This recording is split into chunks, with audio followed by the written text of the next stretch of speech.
नमस्कार, मैं दिव्या बाजपेयी और आप देख रहे हैं भारत न्यूज़। कानपुर में ब्राह्मण समाज में काफ़ी रोष देखने को मिल रहा है।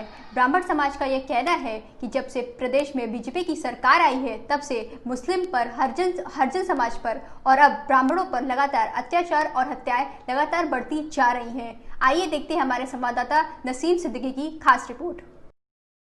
हमारे साथ मौजूद हैं राष्ट्रीय ब्राह्मण युवा जनसभा राष्ट्रीय प्रवक्ता मनोज जी।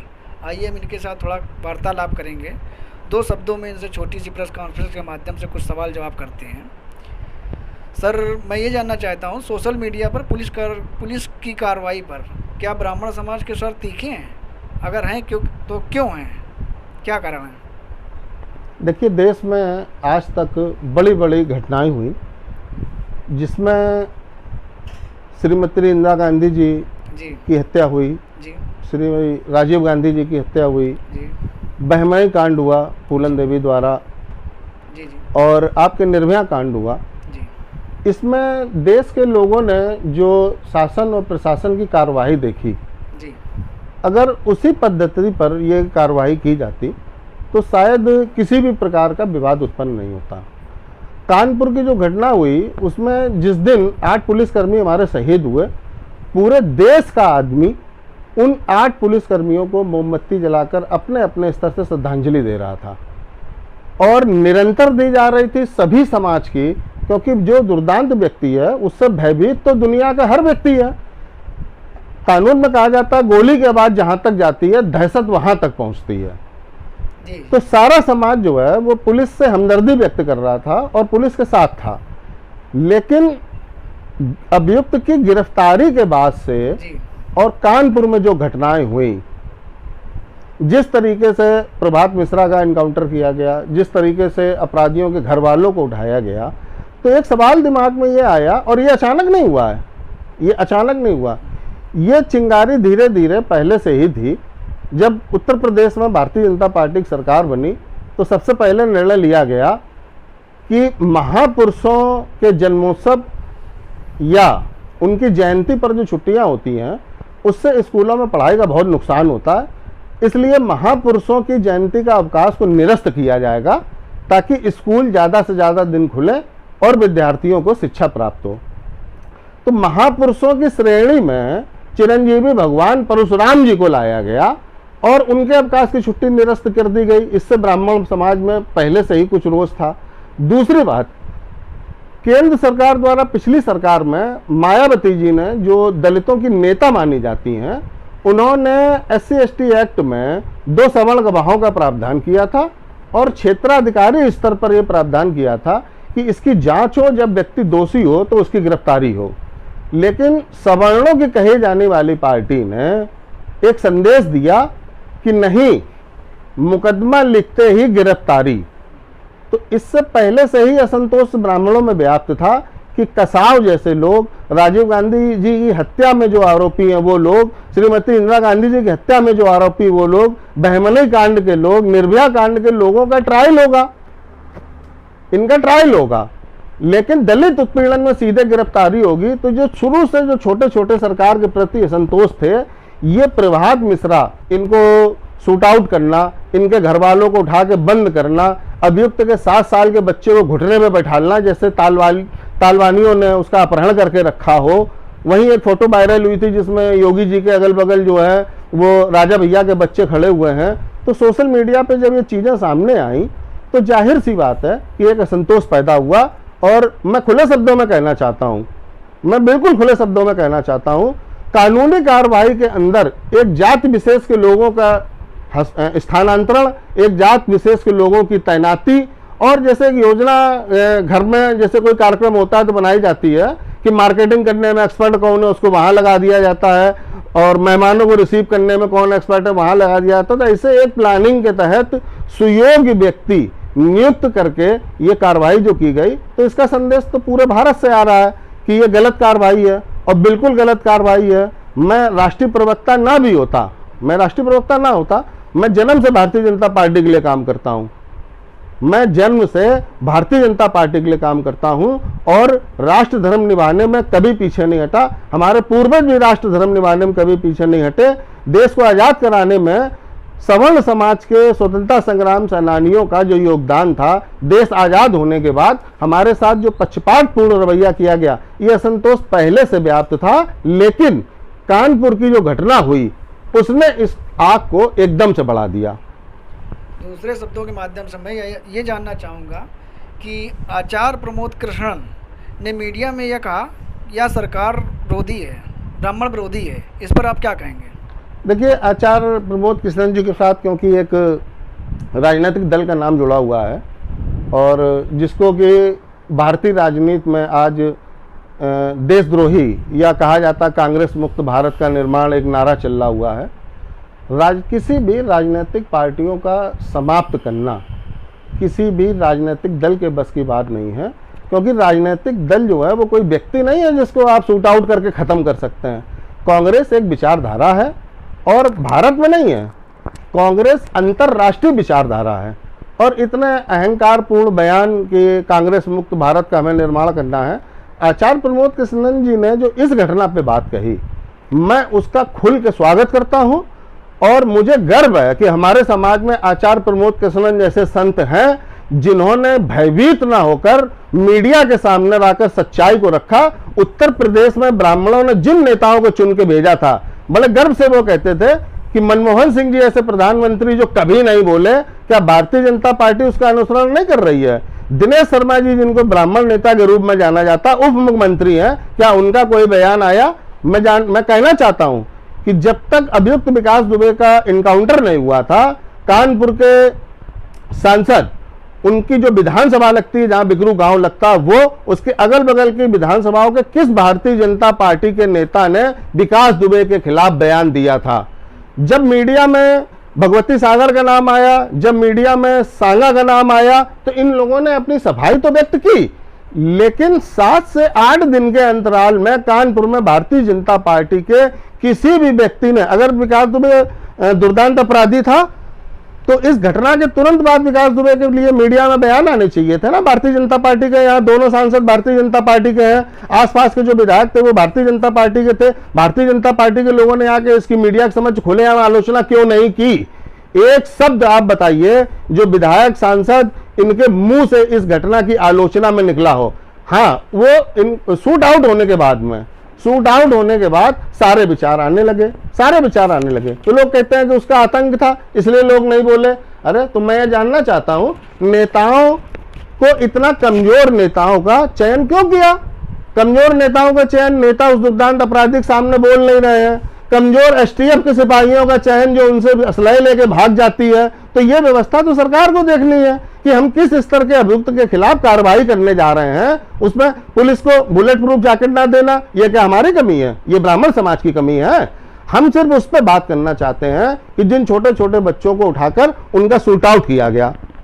सर, मैं ये जानना चाह रहा हूँ कि जब से ये इतनी बड़ी घटना हुई है, कानपुर के अंदर ये घटना हुई है, तब से एक नारा सुनाई दे रहा है, जय श्री राम, जय परशुराम। इसके बारे में आप क्या कहना चाहेंगे? देखिए, इसके विषय में मैं कहना चाहता हूँ कि पुरातन भारत में जो शिक्षा पद्धति थी वो गुरुकुल प्रणाली थी। गुरुकुल प्रणाली जब से मैकाले शिक्षा पद्धति आई है और गुरुकुलों का अंत हुआ है, तब से जो हमारे युवक हैं उनको जो भी ज्ञान प्राप्त हो रहा है वो टीवी सीरियल से प्राप्त हो रहा है और वो मीडिया पे जो देख लेते हैं वही उनकी जानकारी है। ये सवाल आज के 40 साल 50 साल पहले क्यों नहीं आया था कि भगवान परशुराम और भगवान श्री राम में कोई अंतर है? ये धार्मिक शिक्षा का अभाव है जो हमारे देश के संविधान ने धार्मिक शिक्षाओं पर जो प्रतिबंध लगा रखा है। मदरसे में कुरान पढ़ाने का प्रावधान है, स्कूल जो क्रिश्चियन स्कूल हैं उसमें बाइबल पढ़ाने का प्रावधान है, लेकिन भारतीय जो संस्कृत के स्कूल हैं उसमें हम धार्मिक शिक्षा नहीं दे सकते हैं। तो जब धार्मिक शिक्षा का अभाव आ गया, आप देखिए कि गुरु का जो सम्मान पहले हुआ करता था, आजकल के बच्चे का गुरु को वो सम्मान देते हैं। 2 मिनट में अगर बच्चे को मारा जाए तो स्कूल प्रबंधन के खिलाफ मीडिया खड़ी हो जाती है और अध्यापकों का आतंक दिखा दिया जाता है। अध्यापक भयभीत हैं कि हम इन बच्चों को किस तरीके से शिक्षित करें, इन बच्चों को मैं किस तरह शिक्षित करूं। मैं इस विषय पर केवल एक बात कहना चाहता हूं उन अज्ञानियों से कि भगवान शिव में जितना पालन करने की और सृष्टि रचने की क्षमता है वो ब्रह्मा और विष्णु है। भगवान विष्णु में जितना वैराग्य और सृष्टि करने की क्षमता है वो भगवान शिव और भगवान विष्णु हैं। और भगवान विष्णु में जो जलने की क्षमता और वैराग्य की क्षमता है, ये भगवान शंकर हर घर में एक आरती पढ़ी जाती है, प्रणवाक्षर के मध्य ये तीनों एका, इन तीनों में कोई अंतर नहीं है। अब इसको जो मूर्ख भगवान श्री राम को क्षत्रियों का पेटेंट करे दे रहे हैं, उन्हें मैं बताना चाहता हूं कि भगवान श्री राम श्री विष्णु जी के ही अवतार थे और भगवान परशुराम जी भी श्री विष्णु जी के ही अवतार थे। भगवान परशुराम जी के जो गुरु थे वो विश्वामित्र जी थे। अब हम धर्म को अगर हम जाति हिसाब से देखने लगे, देखिए ब्राह्मण अगर आताताइयों का समर्थन करने वाले लोग होते तो जिस समय पे रावण ने अपना आतंक किया था, या जिस समय पे रावण का वध किया गया था भगवान श्री राम द्वारा, उस समय उसके बाद में कंस, सनातन धर्म में जो सबसे मान्य रिश्ता माना जाता है वो मान्य रिश्ता है बहन और बहनोई का। कंस ने तो अपनी सगी बहन की संतानों की हत्या की और बहन बहनोइयों को कारागार में रखा। दुर्योधन ने पूरे समाज में, आज की घटना मैं आपको बता रहा हूं, जैसे कि विकास दुबे की मां ने ये बोला कि हमारा बच्चा, उसने अगर गलत काम किया तो उसको शूट आउट कर दिया जाए, वैसे रावण के पिता ने कभी रावण के गलत कामों का सहयोग नहीं किया था, कभी नहीं किया था। लेकिन महाभारत में तो बाबा दादी सारे लोग दरबार में मौजूद रहे और एक स्त्री का घोर अपमान हुआ, कंस के द्वारा अपमान हुआ, तो ये क्या रावण से कम आताताई थे? लेकिन जब रावण के पुतला दहन का प्रावधान किया गया तो क्या किसी ब्राह्मण ने इस बात का विरोध किया? ब्राह्मण ने कभी विरोध नहीं किया। ब्राह्मण ने कह सकते थे कि इससे बड़े दुर्दांत तो ये लोग हैं, तो रावण का ये पुतला हर साल क्यों फूका जाए, एक साल कंस का फूको, एक साल दुर्योधन का फूको। लेकिन ऐसा नहीं है, ब्राह्मणों ने कभी किसी को नहीं किया। और मैं फिर दोहराना चाहता हूं कि ब्राह्मणों के आइडियल चंद्रशेखर आजाद हैं देश में, ब्राह्मणों के आइडियल वो गुरु हैं जिन्होंने राजाओं को राजा बनाया। आचार्य द्रोणाचार्य जी अर्जुन को जमीन पे चक्रव्यूह की रचना सिखा रहे थे और उनके स्वयं का पुत्र अश्वत्थामा आके जब खड़ा हुआ तो उन्होंने वो मिटा दिया। वो शिक्षा योग्य और पात्र को देना चाहते हैं। उन्हें मालूम था कि अश्वत्थामा को चक्रव्यूह की आवश्यकता कभी नहीं पड़ेगी, देश हित में, राष्ट्र हित में, भारतीय संस्कृति में इसका उपयोग अर्जुन कर सकते हैं। तो हम कहां से पक्षपाती हो गए? हमने हमेशा क्षत्रियों को शिक्षा दी। भगवान परशुराम जी ने किसको शिक्षा दी? द्रोणाचार्य जी को दी, द्रोणाचार्य जी को दी, कर्ण को दी, ठीक है, और भीष्म पितामह को दी। इसमें से ब्राह्मण कौन कौन थे? कौन कौन थे? ब्राह्मण जब शिक्षा देता है, ब्राह्मण जब कथा कहता है तो सामने 10,000 भक्त हैं, उनका क्या आधार चेक करके बैठाला जाता है, आधार कार्ड, कि आप किस वर्ग से हो। ब्राह्मण कथा कहने गया तो उसमें 100 श्रोता सुन रहे हैं, उनको चेक किया जाता है। ब्राह्मण आज की तारीख में चाय पीने जाता है तो वो ये पूछता है इसको कौन बना रहा। बफे सिस्टम में जब हम खाना खाने जाते हैं तो हम ये देखते हैं मेरे बगल में प्लेट उठा के और कौन परस रहा है। हमें जातिवादी बताया कब जाता है? जब हम विद्यालय जाके फीस भरते हैं तो ये बताया जाता है कि आप ब्राह्मण है, सामान्य तो आपकी 500। ये जातवाद तो सरकार के प्रावधान के तहत है। जब हम नौकरी में जाते हैं तब बताया जाता है आप सामान्य इसलिए आपको 90% अंक चाहिए, है ना। जब हम नौकरी पा जाते हैं तो जब हम प्रमोशन पे आते हैं तब बताया जाता है कि नहीं आप सवर्ण है, आपके प्रमोशन का स्टेप अभी 4 कदम दूर है और ये दलित है, इनको आरक्षण के तहत आगे बढ़ाया जा सकता है। तो ये जो कानून है, संविधान है, ये संविधान ही तो हमें बताता है कि हम सवर्ण हैं, ये पिछड़े हैं और ये दलित हैं। मौजूदा सरकार की कार्रवाई से ब्राह्मण समाज नाखुश है, ब्राह्मण समाज नाखुश है। इस पर क्या आगामी चुनाव में ब्राह्मण समाज क्या सपोर्ट करेगी? क्या कहेंगे? मैं इस पर कहना चाहूँगा कि जात से जात लड़ाते चलो और सत्ता की गंगा बहाते चलो और राह में आए जो ब्राह्मण कोई उससे जल से मिटाते चलो। ये जो कार्रवाई होती है, जो कार्रवाई है, देखिए किसी भी घर का अभिभावक स्वाभाविक रूप से हो सकता है किसी एक बच्चे को प्रेम ज़्यादा करता हो, ये उसका अपना चश्मा है, उसका दृष्टिकोण होता है कि हमारे सारे बच्चे सामान्य हैं। लेकिन उसके जो शेष बच्चे हैं उनके चश्मे से एक बार देखिए, वो ये देख के संतुष्ट होते हैं कि हमारे घर के अभिभावक इस बच्चे को ज़्यादा प्रेम करते हैं, तो वो जो 2 बच्चे हैं उनके मन में उस बच्चे के लिए द्वेष हमेशा आ जाता है। किसी भी वर्ग के लिए ज़्यादा प्रेम अन्य वर्गों को असंतुष्ट कर देता है। ये तो साइकोलॉजिकल है और ये परिवार में भी होता है। परिवार से समाज बनता है और समाज से फिर राष्ट्र बनता है। तो ये कड़ी नीचे से चलती है। हमारा कहने का मतलब ये है कि जो पार्टियां हिंदूवादिता की बात करती हैं वो फिर जाति आधार पर मतगणना भी कराती हैं। तो जब देश में आप एक चिल्लाते तो एक कानून लाइए ना। आप कहिए हमने जो वोट भारतीय जनता पार्टी को दिया था वो हमने हिंदूवाद पे दिया था, तो आप जब आपकी सरकार बनी तो आप 3 भाग में लाइए ना, उच्च वर्गीय हिंदू, मध्यम वर्गीय हिंदू, निम्न वर्गीय हिंदू, किसी भी जात का व्यक्ति हो। ब्राह्मण एक ठेला लगा रहा है तो वो सुविधाओं से वंचित है। और रामविलास पासवान जी मंत्री पद पे हैं, माननीय देश के महामहिम रामनाथ कोविंद जी जो हैं, उनके बच्चों को आरक्षण का लाभ मिल रहा है और जो ब्राह्मण मंदिर में पूजा करके ला रहा है उसको आरक्षण नहीं मिल रहा। तो ये असमानता जो है जब तक समाज में रहेगी तब तक असंतोष तो अपने आप आता रहेगा। और इसका ब्राह्मणों में जो रोष है वो भले ही लोग नाम लगाते हैं ये कानपुर की घटना से है, कानपुर की घटना से नहीं है, ये शुरुआत से चला आ रहा है। जब से भगवान परशुराम जी की जयंती माननीय योगी जी ने अवकाश समाप्त किया था तो भगवान के जयंती का अवकाश समाप्त किया, जबकि बात महापुरुषों की जयंती का अवकाश समाप्त करने की हुई थी। और महापुरुष में हम तब मानते आपको ना जब आप अम्बेडकर जयंती, रविदास जयंती थी, अन्य गुरु नानक जयंती थी, ये महापुरुष थे, ये महापुरुष हैं। आप भगवान परशुराम जी को महापुरुषों की श्रेणी में सवाल ही नहीं उठता।